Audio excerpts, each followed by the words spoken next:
dañuy toogandoo autour d'une table à souper. audience guddi. waaw mais non kon on ne nous traitera pas de cette façon. kon heure bii du ñu programmer l'audience de Barthélémy Diaz le 22 décembre. nit ñi dofuñu. c'est des jeux politiques pour jéem a napp ñi xuuxal ñi.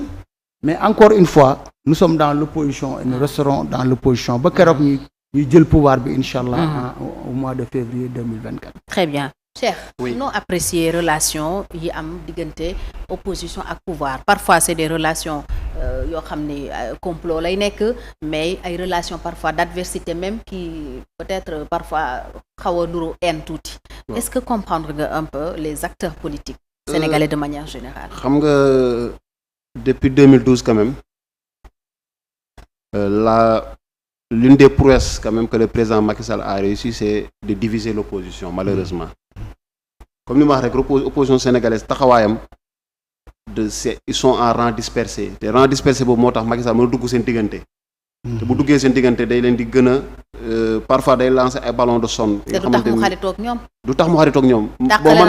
man gëmuma ne président Macky Sall jusqu'à preuve du contraire man gëmuma ne président Macky Sall am na xarit ci opposition sénégalaise bii nii may gis maanaam quand je dis opposition c'est vrai tu as raison il y a opposition il y a certains. À l'instar de Idrissa Seck autre que je vais le nommer Idrissa Seck man musuma gëm ne c'est un opposant au président Macky Sall. Ça je n'y crois pas. Même pas une minute non je n'y crois pas parce que président si boppam moo dem ne ñoom ñaar ñooy mburoog soow moo ko wax. Donc ça veut dire Idi bi mu génnee élection 2019 àndoon ak ñoom Ousmane Sonko ak ñun les autres candidats moom ba ko président Macky Sall wooye dafa dem dugg. moom ba ñuy barricade këram ca Point E ndekete moom dans sa logique. Il n'était pas là pour défendre li nga xamante ni mooy la cause de l'opposition gis nañ ko dans les faits c'est tamit dem na fekki président Macky Sall moom mi jàppoon ne président Macky Sall sa vision ne dépassait pas Diamniadio il lui a trouvé quand même d'autres qualités yi nga xamante ni insoupçonnées bi xam Sénégalais yi peut-être xamuñu ko woon donc président Macky Sall sànq monsieur le maire dafa wax benn affaire bu am solo mooy diggante Abdoulaye Wade ak Abdou Diouf rivalité amoon na adversité amoon na mais il y avait pas cette animosité là entre les deux te président Abdou Diouf amoon na élégance quand même saa yu élection jotee lu mu metti dina bàyyi quand même ki nga xamante ni mooy président Abdoulaye Wade bokk ci élection. Il n'a jamais cherché à le rendre inéligible.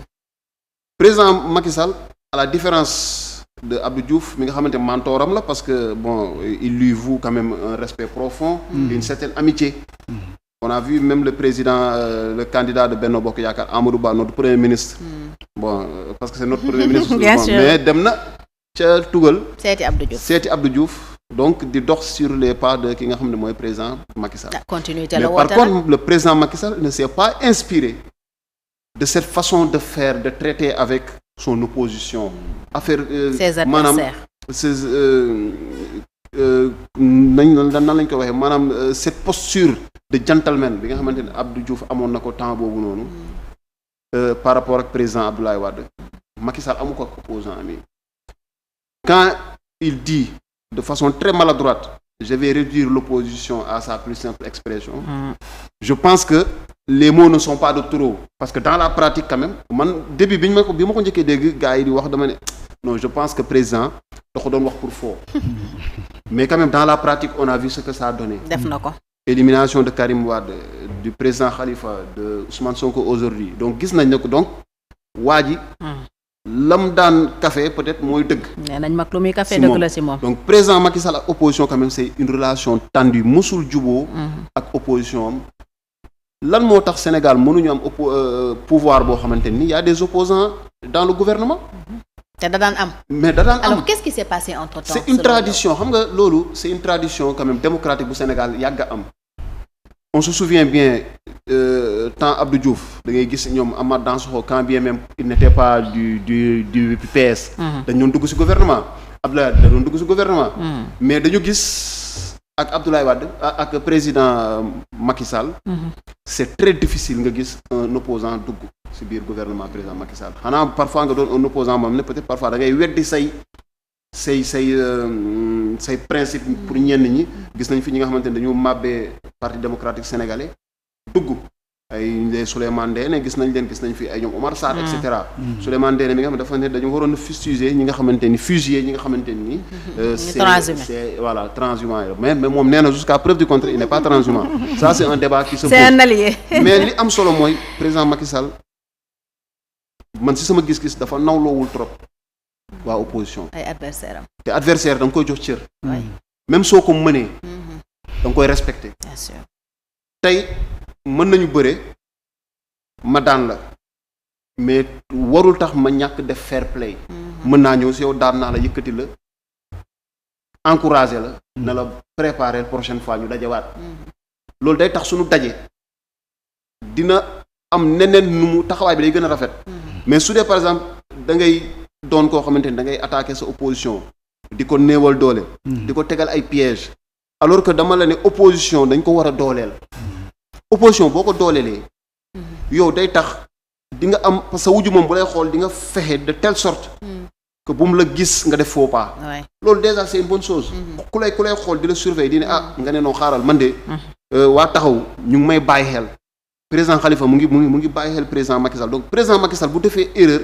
xam na ne Khalifa dina am courage relever erreur boobu noonu wax ko. ba pare joxoñ ko baaraam. dina moytu dina ne non xaaral moytu balaa may président Khalifa. mu génn am lu mu wax. mais yow au contraire da ngay écraser sa opposition. ba nga xam ne opposition boobu noonu waroon taxaw wax la ay dëgg. yi nga xamante ni man mes citoyen mënuma la ko wax parce que tey la voix du président Khalifa la voix de Ousmane Sonko la voix des autres leaders. de l'opposition fu mu mën a yegg. ñun suñu voix mënul yegg foofu très bien. donc ñoom ñoo ñuy mën a jàppale. président Macky Sall encore une fois sa relation pendant les 12 ans qu'il a passé au pouvoir quand même a été des relations très tendues. envers l'opposition et l'opposition aussi arrivé à un moment boo xamante ni moom tamit dafa jàpp ni kii ma jàkkaar lool bëggul ma doxal bëggul man tamit ma def li mu def ba jot ci li mu jot. donc opposition tamit dafa créer ay yeneen forme de lutte malheureusement on a versé un peu dans la violence dans le dénigrement la calomnie et autres mais c'est parce que nit ñi mayuñu leen aussi opposition am benn espace bu mën a épanouir ba vraiment dëkk bi nekk ci daal. très bien waxtu bi jeex na tàkk Cheikh jërëjëf. merci analyse yi amoon na solo lool.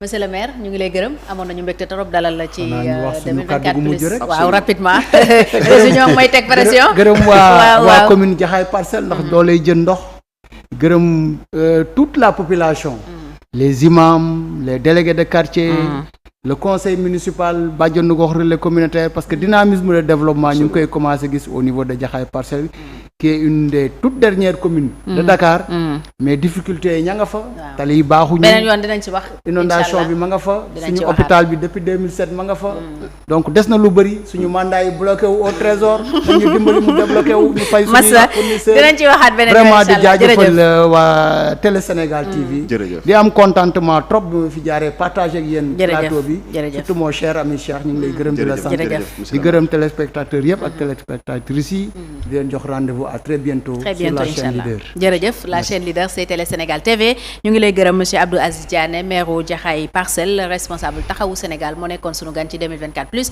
gërëm ñu doon seetaan ñëpp gërëm toute l'équipe technique votre émission revient lundi inchallah à partir de 19h wéy leen di topp sunuy programme ñu fanaan ak jàmm.